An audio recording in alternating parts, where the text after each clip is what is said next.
নমস্কার, আমি ডক্টর দীপান্বিতা পাল, homeopathy consultant. অনেকেই আমাকে জিজ্ঞাসা করেন যে ম্যাডাম, কোলেস্টেরল লেভেল আমার রক্তে একটু বেশি আছে, সেক্ষেত্রে আমাদের ডায়েট চার্টটা কীরকম হবে বা কোন ধরনের খাবার আমরা খাবো। প্রথমেই বলি, এই রক্তে যখন এলডিএল কোলেস্টেরলের মাত্রা সামান্য বেশি থাকছে এবং এই এলডিএল কোলেস্টেরল মানে হচ্ছে ব্যাড কোলেস্টেরল, এই ব্যাড কোলেস্টেরল যদি বেশি থাকে আপনাদের দেখতে হবে ডায়েট চার্টে আপনারা কি বেশি পরিমাণে খাচ্ছেন, যেটা আপনাদের ভাজাভুজি হতে পারে, তৈলাক্ত খাবার হতে পারে, এছাড়াও বিভিন্ন রকম তরকারি আপনারা তেল বেশি দিয়ে করে ফেলছেন, সেইগুলোকে কিন্তু একদম মডারেট অ্যামাউন্টে নামিয়ে আনতে হবে। এর পাশাপাশি যেইগুলো কোলেস্টেরল কমাতে যে সমস্ত খাবার হেল্প করছে, যেমন গুড কোলেস্টেরলের সোর্স হচ্ছে আপনাদের সাধারণত বিভিন্ন ধরনের বীজ হতে পারে, বিভিন্ন ধরনের বাদামকে আপনারা ডায়েট চার্টে ইনক্লুড করতে পারেন। এরপরে এছাড়াও অ্যাভোকাডো আছে, যাদের এটা কস্টলি হয়, কিন্তু যারা অ্যাফোর্ড করতে পারবেন অবশ্যই অ্যাভোকাডোটাকে আপনারা ডায়েট চার্টে রাখতে পারেন।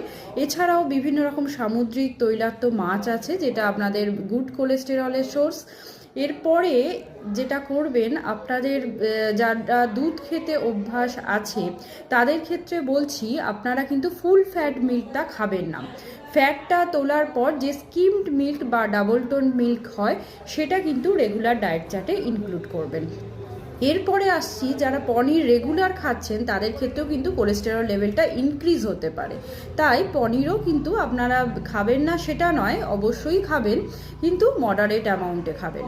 এই সমস্ত জিনিস করবেন। এছাড়াও যেটা মাছ, মাংস, ডিমের ক্ষেত্রে যেটা হবে, মাছের ক্ষেত্রে আপনারা 1 কেজি ওজনের থেকে কম পরিমাণে যে মাছটা সেটা নেবেন।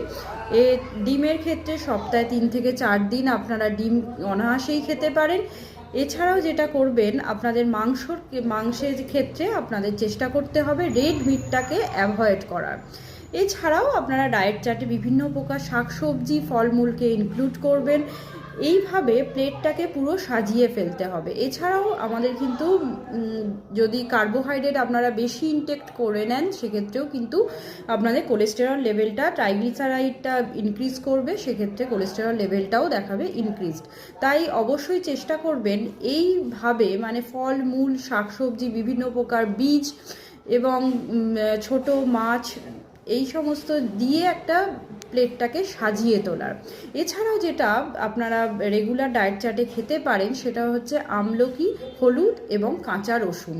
এটাও কিন্তু আপনাদের কোলেস্টেরল নিয়ন্ত্রণে রাখতে সাহায্য করবে। নমস্কার, সবাই ভালো থাকবেন।